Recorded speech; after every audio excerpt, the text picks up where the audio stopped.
Her members think Hugo Chavez had the right idea. Let's take a look at their agenda. 1. Universal health care. Price tag, $30 trillion. Math is hard when you're a socialist. 2. A Green New Deal.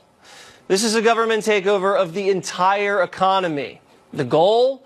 Eliminate oil and gas. Now, for someone who flies all the time, solar-powered planes, they sound a little risky to me. How do they pay for it? Freshman Congresswoman Alexandria Ocasio Cortez wants to raise taxes to 70%. Once you get to like the tippy tops, on your 10 millionth dollar, sometimes you see tax rates as high as 60 or 70%. That doesn't mean all $10 million are taxed at an extremely high rate, but it means that as you climb up this ladder, you should be contributing more. What you are talking about, just big picture, is a radical agenda compared to the way politics is done right now. Well, I think that it only has ever been radicals that have changed this country. Abraham Lincoln made the radical decision to sign the Emancipation Proclamation. Franklin Delano Roosevelt made the radical decision to embark on establishing programs like Social Security. That is radical. Do you call yourself a radical? Yeah, you know, if that's what radical means, call me a radical. She just compared herself to Lincoln and FDR. Cocky. I like it. But you can raise taxes on every American to 70%, and you still can't pay for all of her fantasies. Number 3, they want a guaranteed wage, which I may need if I'm fired. But until then, I'll take my chances. Pelosi's people want to abolish ICE, chase families out of restaurants, and are already insulting half the country and comparing President Trump to Hitler. Here's Representative Hank Johnson of Georgia. Donald Trump supporters are older, less educated, less prosperous, and they are dying early. Their lifespans are decreasing, and many are dying from alcoholism, drug overdoses, liver disease, or simply a broken heart caused by economic despair. Americans, particularly black Americans, can't afford to make that same mistake about the harm that could be done by a man named Hitler or a man named Trump. By the way, Congressman Johnson said that in a church. They also want to impeach the president. For what? I have no idea.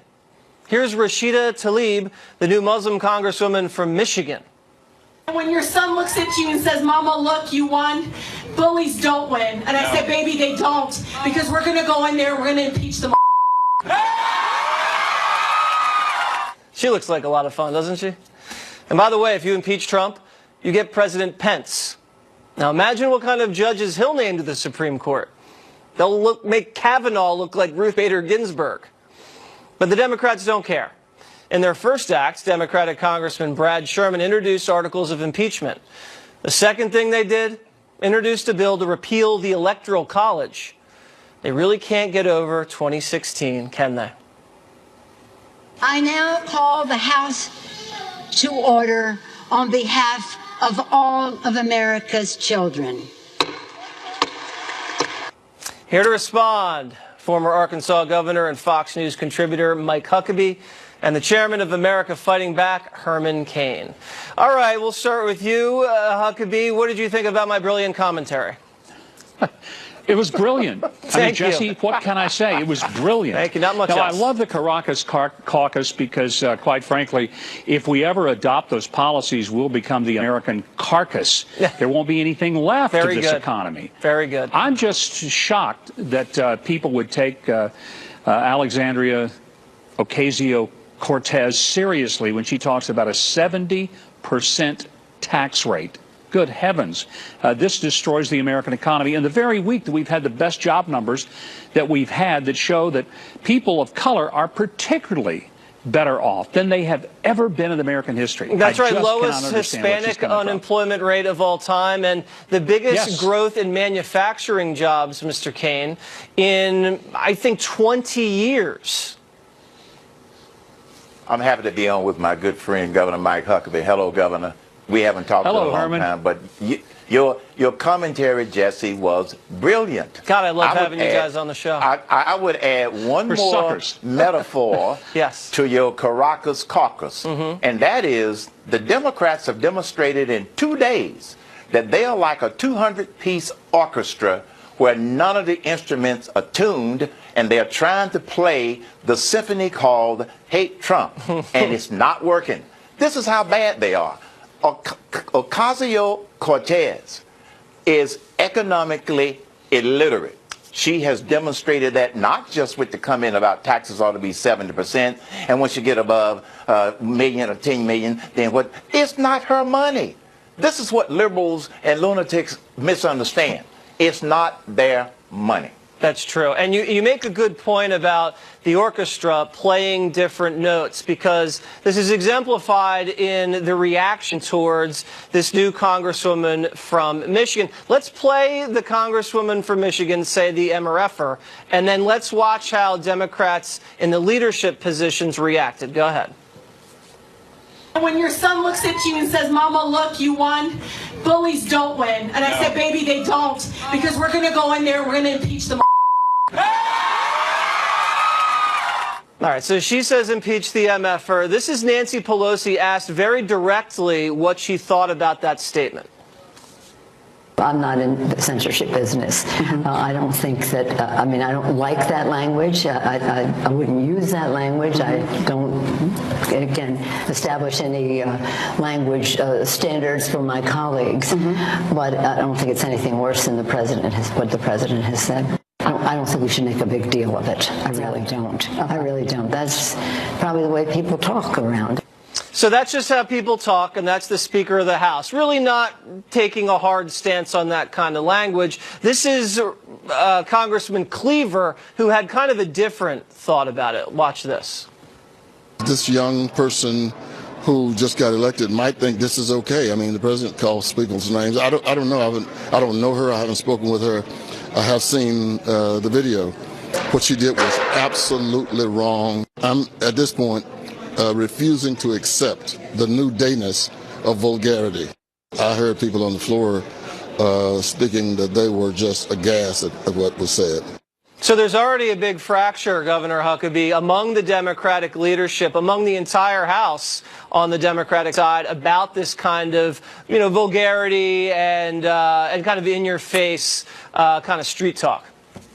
Well, let's be fair. Let's don't blame all the Democrats for something that this new freshman said that was ridiculous, out of order, and would have cost me a mouthful of soap had I ever said something like that when I was growing up. That never happened to you, kudos. I don't think. You probably never used any foul I didn't language. want to eat soap. I found other things to eat. But, kudos to Congressman Cleaver for being bold enough to not try to defend that, because I think it's indefensible. But even more so, it's not just her words about the president, but it's the fact that she's an anti-Semite. I mean, this is a person who put a Post-it note on her map that disavowed the existence of Israel. This is a dangerous person in the Congress if her views were to ever catch hold. Hopefully they won't. And I would like to think that the people of Michigan and that district are having some real buyer's remorse about having sent her to Congress. Now, I'm playing devil's advocate here, Mr. Kane. People on the other side say, President Trump said some pretty vulgar things in the past. He talks tough on a lot of occasions. To get upset about this language coming from this young congresswoman seems hypocritical. How do you break that down? It is hypocritical, and here's why. The president may have said some things that the left and the Democrats don't like, but he never used that level of vulgarity for a member of Congress, and she's talking about the President of the United States.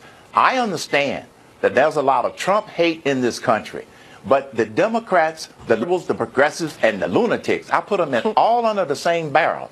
They've taken it one step further, and they don't even respect the office of the president, and this is something that they have raised to a whole new level, and it's uncalled for and unnecessary. I think it's going to backfire, because most Americans can disagree, but they're not going to accept this kind of vulgarity coming from someone who thinks that they're going to move the moon that first year in Congress. I agree. If they continue with this kind of onslaught of vulgarity and insanity, then, in the next couple months, American people are going to say, what were we thinking by getting this new Congress in? And I remember, didn't Hillary Clinton say they were going to be uncivil until they regained power back? Well, they got the power back. I think they forgot about that. They're supposed to be... I thank you. God bless you, and may he continue to bless the nation that has showered this land with love for more than 2 centuries. Thank you all. God bless you all.